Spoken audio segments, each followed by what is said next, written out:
l'éloge et à l'appel au Ballon d'Or, c'est le meilleur du monde, a-t-il déclaré. La mode des anciens joueurs comme commentateurs s'est répandue en Europe et il est courant de voir d'anciennes stars ou d'anciens joueurs être le visage de puissantes chaînes de télévision. L'un de ceux qui s'est fait un nom est Jamie Carragher, ancien joueur de Liverpool et d'Angleterre.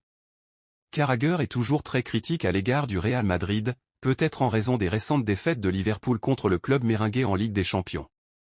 Mais hier, il n'a pu que s'incliner après que l'équipe des Ancelotti ait soulevé la 15e Ligue des Champions de l'histoire du club. Il s'est notamment montré très critique à l'égard de Vinicius depuis ses débuts. Il y a quelques mois, il déclarait même « ses stats ». Il joue dans un championnat de clowns. Un discours tout autre hier soir, puisque le consultant a lâché « Je pense que Vinicius Junior est le meilleur joueur du monde, il mérite le Ballon d'Or ». La campagne pour Vinicius. D'autres grands noms du football ont également fait l'éloge de l'attaquant brésilien du Real Madrid. Thierry Henry, le légendaire ancien international français, a rendu hommage hier à Vinicius après la finale de la Ligue des Champions et estime, lui aussi, qu'il mérite le Ballon d'Or qui sera décerné à l'automne prochain par France Football, c'est le meilleur joueur du monde.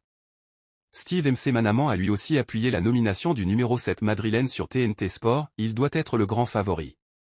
Il a marqué, il a été excellent lors des 2 demi-finales contre le Bayern Munich. Il a été le catalyseur, il a encore marqué ce soir. Il doit être le favori. Kylian Mbappé, Harry Kane, ils ont fait des saisons merveilleuses, mais personnellement, je trouve que Vinicius est le grand favori maintenant. Le message fort de Rodrigo au Real Madrid et au PSG. Rodrigo Goes lors de la célébration du titre de Liga 2023/2024. L'international brésilien, au cœur de plusieurs rumeurs de départ ces derniers jours, a tenu à prendre la parole. Eh bien, tout peut arriver. J'ai un contrat ici mais, les années que j'ai passées ici ont été un plaisir pour moi. Comme je l'ai dit, je veux toujours être dans ce club mais, voyons voir ce qu'il passera. Tout est possible. Les propos de Rodrigo lors du Média Day du Real Madrid, en milieu de semaine, étaient venus perturber une préparation plutôt calme et sereine pour cette finale de la Ligue des Champions. Des déclarations qui ont mis le feu dans les médias ibériques, et qui ont valu à l'attaquant une belle salve de critiques. Il faut dire que le Brésilien avait clairement ouvert la porte à un départ, lui qui est régulièrement présenté comme le grand perdant de l'arrivée de Kylian Mbappé à Madrid cet été. Même si son entourage a immédiatement tenté de calmer le jeu, le mal était fait. Les médias espagnols ont même parlé d'un intérêt prononcé de Luis Enrique, coach du PSG, pour ses services. Plusieurs cadors anglais seraient aussi sur le coup. Rodrigo ne veut pas bouger. Après la finale remportée par son équipe, Rodrigo a repris la parole. Il a tenu à démentir les rumeurs de départ et faire savoir qu'il n'avait aucune intention de partir. Quand on m'a demandé si j'allais rester au Real Madrid toute ma vie, j'ai dit que oui, mais que je ne pouvais pas le savoir. Je suis encore sous contrat, a d'abord expliqué l'international brésilien. Je rêve de continuer ici et je suis sûr que ça va se passer comme ça. Si je peux rester ici toute ma vie, eh bien je resterai, jusqu'à ce qu'ils, les dirigeants, note de la rédaction, ne veuillent plus de moi, a ajouté l'ancienne pépite de Santos. Un message très clair à destination de sa direction, mais aussi du PSG, des 2 clubs de Manchester, de Liverpool et compagnie. Vinicius Junior a terrassé Jude Bellingham et Kylian Mbappé. Vinicius Junior lors de la célébration de la 15e Ligue des Champions. La star brésilienne a encore frappé un gros coup hier soir, se positionnant désormais sans aucun doute comme le candidat numéro 1 pour le Ballon d'Or. Il n'arrivait pas dans les meilleures conditions pour cette finale de Ligue des Champions. Effectivement, comme l'a révélé la presse espagnole, Vinicius Junior était fiévreux ces derniers jours, et n'a donc pas pu préparer cette rencontre de la meilleure des manières.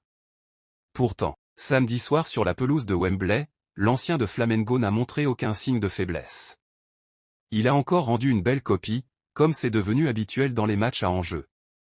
Il a été, sans aucun doute, le Madrilène le plus dangereux tout au long de la partie, multipliant les actions dangereuses sur son flanc gauche.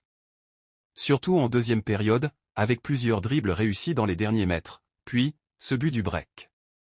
Une nouvelle soirée de rêve pour lui. Barça, une offre impossible à refuser pour Rafinha? Rafinha continue de susciter des intérêts juteux. Une offre absolument énorme pourrait tomber pour l'ailier brésilien du Barça. Pas incontournable du côté du Barça, Rafinha va-t-il quitter le club cet été? En tout cas, sa valeur marchande scinde les intérêts autour de lui en font un vrai candidat. Comme l'explique Mundo Deportivo, Rafinha a suscité l'intérêt de l'un des grands clubs de la Saudi Pro League, malgré sa réticence initiale à jouer en Arabie Saoudite. Alors qu'il s'est distingué cette saison notamment en marquant 3 buts cruciaux en quart de finale de la Ligue des Champions contre le PSG, sa valeur sur le marché continue d'augmenter, et il pourrait représenter une source de revenus importante pour le Barça s'il accepte une offre. Une offre de 100 millions d'Arabie Saoudite? Bien qu'il ait déjà refusé une proposition de l'Arabie Saoudite, un club saoudien puissant serait prêt à offrir plus de 100 millions d'euros au Barça et à doubler le salaire actuel du joueur, des chiffres tentants pour tout footballeur de 27 ans. Cependant, Rafinha et sa famille sont très à l'aise à Barcelone, et il ne considérerait une sortie que s'il recevait une offre significative de la Premier League, une ligue qu'il connaît bien et qui convient à son style de jeu. De plus, avant de décider de son avenir, Rafinha voudra connaître l'opinion du nouvel entraîneur du Barça, Hansi Flick. Son contrat avec le club catalan court jusqu'en juin 2027.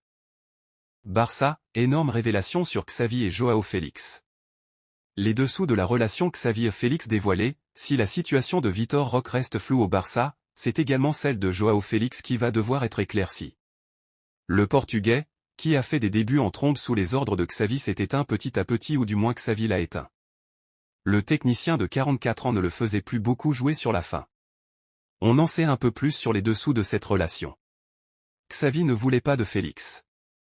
Comme le rapporte Sport, Xavi n'a absolument rien contre Joao Félix tant dans son comportement que dans son niveau en tant que joueur de football. Simplement l'entraîneur, qui vient de voir son contrat résilié avec le Barça, trouve que c'est un joueur aussi talentueux qu'irrégulier. Il a accepté sa venue pour des raisons économiques qui ont poussé Ansu Fati au départ vers Brighton également. Maintenant que Xavi n'est plus sur le banc, reste à voir ce que Flick décidera. Endrick a fait ses adieux à Palmeiras. Endrick sous le maillot de Palmeiras. Endrick a disputé son dernier match cette nuit avec Palmeiras. La performance de l'attaquant et celle de son club formateur ne resteront pas dans les mémoires avec ce pauvre 0-0 face à San Lorenzo en Copa Libertadores. Le jeune avant-centre a même été remplacé dès la 70e minute par Abel Ferreira. Le Portugais s'est justifié en conférence de presse, affirmant que le joueur était légèrement diminué au genou. Les supporters ont tout de même profité de cette dernière apparition pour rendre hommage à leur joyau, présent en équipe première depuis 1 an et demi seulement. Le jeune homme de 17 ans, futur recrue du Real Madrid la saison prochaine, a tenu à remercier les fans et son club dans un discours émouvant. Je suis à la fois heureux et triste. Je suis très reconnaissant envers Palmeiras pour tout ce qu'il a fait dans ma vie. C'est difficile de parler, mais je suis très heureux. J'ai pleuré là-bas, sur le terrain, mais je vais essayer de ne plus pleurer pour rester calme, a souri l'international brésilien. Je dois remercier ma famille, mon père, ma mère, mon frère. Je les remercie car ils ont vraiment été avec moi tout ce temps. Je remercie aussi mes coéquipiers et le staff technique. Palmeiras est une famille pour moi aussi. On plaisante en disant que nous passons plus de temps entre joueurs qu'avec la famille car il y a beaucoup de voyages. Je suis très content de tout et je remercie Dieu d'avoir 2 merveilleuses familles dans ma vie. Après l'émotion du départ, place à la Copa América et au Real Madrid. La déclaration forte de l'agent de Vitor Roque. Vitor Roque, à l'entraînement avec le FC Barcelone. En manque de temps de jeu depuis son arrivée au Barça l'hiver dernier, Vitor Roque se posait des questions sur son avenir. Pour lui, Xavi ne lui faisait pas assez confiance et cela nuisait à son intégration. Avec le départ du technicien catalan au profit de Hansi Flick, les cartes sont rebattues. Interrogé sur le futur de son joueur, l'agent de Vitor Roque, André Curie, a rassuré les supporters blaugrana qui apprécient le Brésilien et a défendu son joueur pour la demi-saison qu'il a effectuée. Vitor Roque s'attendait à plus de minutes avec Xavi. Maintenant, il repart de zéro avec Flick. Ce n'est pas vrai que Xavi voulait le joueur pour décembre. Il le voulait encore plus tôt, pour juillet, mais ils ne l'ont pas laissé venir. Xavi l'a appelé personnellement. Devant lui, il a un joueur de classe mondiale comme Lewandowski. Vinicius Junior, par exemple, a mis 2 ans à s'adapter, a souligné son agent sur les ondes de Radio Marca. Vitor Roque pourra davantage faire ses preuves la saison prochaine. Le PSG fait déjà face à du très lourd dans le dossier Rodrigo. L'arrivée de Kylian Mbappé pourrait pousser Rodrigo Goes vers la sortie. Et le Brésilien aura l'embarras du choix. Si le PSG semble sur le dossier, un autre géant européen est aussi sur le coup. Le PSG prépare déjà son mercato estival. Cet été, la direction parisienne va devoir gérer du très lourd avec le départ de Kylian Mbappé. Sans la star française, le club va devoir se reconstruire et surtout grandement se renforcer offensivement. Depuis la fin de saison, Luis Enrique étudie déjà les profils et il n'a pas caché en conférence de presse son envie de recruter du très lourd cet été avec plusieurs arrivées et sa volonté de mettre l'accent sur le talent dans le choix des joueurs. Ces derniers jours, la presse espagnole révélait que le technicien espagnol avait complètement flashé sur Rodrigo Goes du Real Madrid. Le Brésilien, excellent dans son rôle dans le système de Carlo Ancelotti où il est titulaire, avait tenu des propos assez flous sur son avenir il y a quelques jours. Eh bien, tout peut arriver. J'ai un contrat ici mais, les années que j'ai passées ici ont été un plaisir pour moi. Comme je l'ai dit, je veux toujours être dans ce club mais, voyons voir ce qu'il passera. Tout est possible. Dans la foulée, la radio madrilène Onda Cero expliquait que Luis Enrique était très intéressé à l'idée de le faire venir. Avec l'arrivée de Mbappé au Real Madrid, Rodrigo va certainement perdre sa place de titulaire et le PSG voulait donc profiter de la situation pour lui proposer un grand rôle en France.